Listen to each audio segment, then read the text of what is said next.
Hello, boys and girls. Today we will be reading The Berenstain Bears and the Trouble with Friends.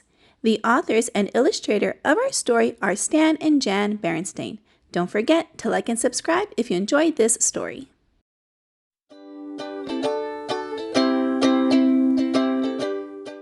Sister and Brother Bear, who lived with their mama and papa in the big tree house down a sunny dirt road deep in bear country, were not only brother and sister, they were playmates and they got along pretty well, most of the time. But brother was quite a lot older than sister, almost 2 years, and sometimes he wasn't much interested in the games she wanted to play, especially when sister got a little bossy, which she sometimes did. "Now," she said one day as she came out of the treehouse with a big armload of her dolls and stuffed animals, "we're going to play tea party. You sit there and be the papa, and I'll sit here and be the mama." "Aw, gee, sis," said brother, "I'm too old to play tea party. Why, if Cousin Freddie or any of the guys saw me, I'd never hear the end of it. Why don't you find somebody your own age to play tea party with? Besides, I have a date to go skateboarding with Freddie." And off he zoomed, leaving sister all by her lonesome. "All right for you," she shouted. "Oh dear," said Mama, who was watching from the treehouse window. "There goes brother off to play with Freddie again. I do wish sister had somebody her own age to play with." "What about her school friends?" asked Papa, joining her at the window. "They all live too far away," sighed Mama as she watched lonesome sister pick up her trusty jump rope and start jumping with a friendly frog. Soon a butterfly joined in. "She has her forest friends, the frogs and butterflies, to play with," said Papa. "Frogs and butterflies are all very well," said Mama, "but they're not the same as having a cub friend your own age." That's when Mama saw the moving truck out of the corner of her eye. "Look," she said, "a new family moving into the empty treehouse down the road. It certainly would be nice if they had a cub sister's age." Sister saw the truck too, and the car following it. "Somebody's moving into the empty treehouse," she said. "I wonder if they have any cubs." And off she skipped down the road to investigate. The truck stopped at the empty house, and the moving bears began to unload it. The car pulled in behind the truck, and the new family got out. There was a mama, a papa, and a little girl cub just about sister's age. Sister could hardly believe her good luck.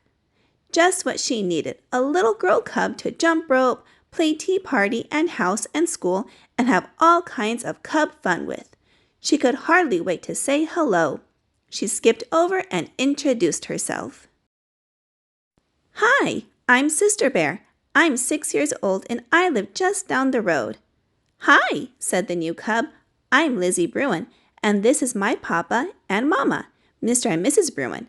I'm 6 years old too. May I try your jump rope? I can do red hot pepper." And could she ever! Lizzie Bruin was the fastest rope jumper sister had ever seen. "I can jump to 1,000, said sister. "I can do 1,001, said Lizzie, returning the rope. 1,002, snapped sister. 1,003, said Lizzie. "Well, we'll just have to see about that. Let's have a jump off here and now," said sister. "Let's not and say we did," said Lizzie. "Say, isn't that a playground over there? Last one there is a rotten egg," and off she ran with sis doing her best to catch up. "Well," said Mama, who had been watching from the window, "the new cub certainly is a lively little thing. She may be just what sister needs." Sister and Lizzie had quite an afternoon. They climbed to the top of the jungle gym, rode the seesaw, and pushed each other on the swings. They played tag, laughed and giggled, rolled down a grassy bank, and picked wildflowers for their mamas. "Why, thank you, sister. How lovely," said Mama, putting her wildflowers in water. "Well, what's your new friend like?" "Her name is Lizzie. She's 6 years old. She's an only cub, And sister said, "She's a little bossy." "Oh," said Mama. "Well, you certainly seem to be having fun." "Oh, yes," said sister. "I had a lot of fun. A little bossy and a little braggy." The next morning, bright and early, the phone rang. It was sister's new friend, Lizzie. "Want to come over and play school?" asked Lizzie. "Okay," said sister. "Bring some of your dolls and stuffed animals," added Lizzie, "because mine aren't unpacked yet." So sister gathered up some of her favorite dolls and stuffed animals and headed for the treehouse down the road. "Come on in here," called Lizzie from the garage. "My mom and papa are still fixing up and putting away, so we're going to play in here." "Who did you bring?" "My best doll and stuffed animals," said sister, "and this is my special teddy that I slept with every night since I was a baby." Lizzie had set up the garage like a schoolroom. There were boxes for the pupils to sit on, and there was another box for the teacher's desk. There was even a blackboard and chalk for lessons. "This is going to be fun," thought Sister Bear, as she began sitting her toys on the boxes. That's when she heard the tapping sound. It was Lizzie tapping on the desk. She had a pretend pointer in one hand and a piece of chalk in the other. "Please be seated, sister. It's time for your lessons. Today I'm going to teach you the alphabet.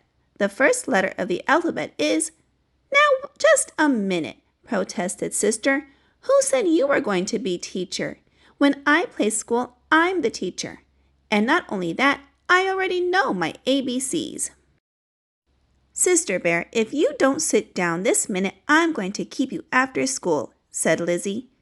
"Is that so?" shouted sister. "Well, if you don't give me that pointer, I'm going to keep you after school." That's when sister grabbed the pointer. Soon they were rolling around on the floor, wrestling for the pointer, which broke in two.